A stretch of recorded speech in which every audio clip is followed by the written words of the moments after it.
Assalamualaikum warahmatullahi wabarakatuh.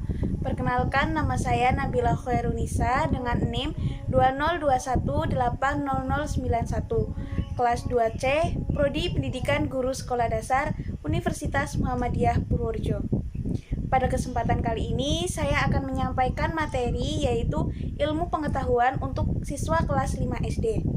Berikut materinya. Nah, dalam ilmu pengetahuan alam pada kelas 5, saya akan menyampaikan beberapa materi, antara lain yang pertama yaitu ada 1. Sistem pernafasan pada manusia, dan yang kedua sistem pencernaan manusia, 3. Sistem peredaran darah manusia, dan yang keempat yaitu tumbuhan hijau. Nah, sistem pernafasan manusia. Sistem pernafasan manusia adalah proses menghirup udara dan mengeluarkan kembali udara yang sudah dihirup. Untuk alat pernafasan manusia ada 6. Yang pertama yaitu ada hidung dan rongga hidung. Hidung merupakan alat pernafasan yang paling utama, yang pertama karena udara dihirup melalui hidung, kemudian masuk ke tenggorokan atau faring, kemudian dari faring disalurkan ke laring atau pangkal tenggorokan. Dari laring, udara melewati trakea menuju bronkus dan masuk ke dalam paru-paru. Nah, untuk proses pernafasan sendiri, proses pernafasan berlangsung secara otomatis dan secara terus-menerus. Dalam pernafasan, kita menghirup oksigen atau O2 dan mengeluarkan karbon dioksida atau CO2. Manusia juga memiliki 2 sistem pernafasan, yaitu pernafasan dada dan pernafasan perut.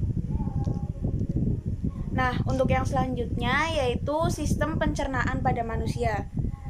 Tubuh manusia memiliki organ tubuh yang lengkap, salah satunya adalah organ pencernaan.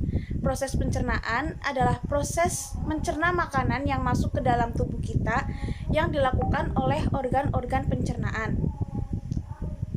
Nah, alat pencernaan pada manusia itu sendiri ada 6. Yang pertama yaitu ada mulut, dan yang kedua tenggorokan, kerongkongan, yang ketiga ada lambung, keempat ada usus halus, kelima ada usus besar, dan yang keenam ada anus. Nah, proses pencernaan manusia dimulai pada mulut. Makanan masuk ke dalam mulut manusia, kemudian terdapat kerongkongan yang menjadi penghubung antara mulut dan lambung, kemudian proses pemecahan makanan di lambung, kemudian untuk yang selanjutnya pada usus halus terdapat proses pengubahan bahan makanan, kemudian masuk ke usus besar, dan di dalam usus besar terdapat proses penyerapan kembali sisa-sisa makanan, dan yang terakhir yaitu ada anus, tempat mengeluarkan sisa-sisa makanan.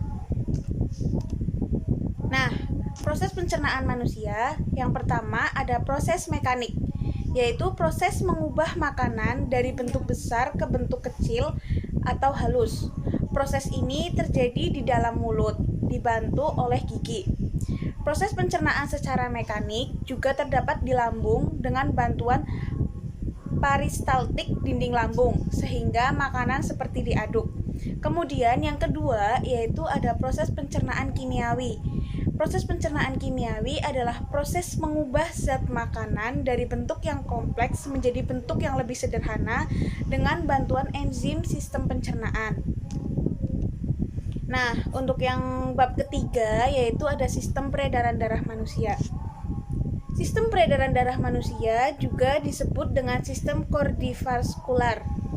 Sistem ini bagian dari kinerja jantung dan jaringan pembuluh darah. Tugas utamanya yaitu mengedarkan oksigen dan nutrisi ke seluruh tubuh dari jaringan dan jantung dan jaringan tubuh. Untuk alat peredaran darah itu sendiri, yang pertama ada jantung, yang kedua ada pembuluh darah. Di dalam pembuluh darah juga dibagi menjadi 3, yaitu pembuluh darah arteri, pembuluh darah kapiler, dan pembuluh darah vena. Nah, untuk yang ketiga yaitu ada darah. Peredaran darah manusia ada 2, yaitu peredaran darah kecil dan peredaran darah besar. Nah, untuk materi yang terakhir yaitu tumbuhan hijau. Tumbuhan hijau adalah tumbuhan yang berwarna hijau. Biasanya, tumbuhan hijau itu sendiri memiliki klorofil yang berfungsi untuk membuat makanan sendiri atau disebut dengan fotosintesis. Proses pembuatan makanan pada tumbuhan hijau yaitu dengan cara berfotosintesis. Fotosintesis adalah proses pengolahan makanan pada tumbuhan.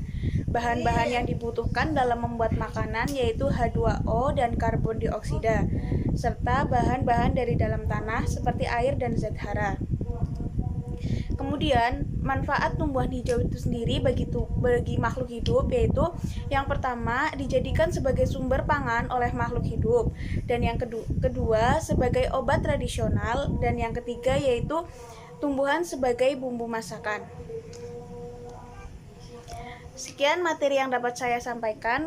Kurang lebihnya mohon maaf. Wassalamualaikum warahmatullahi wabarakatuh.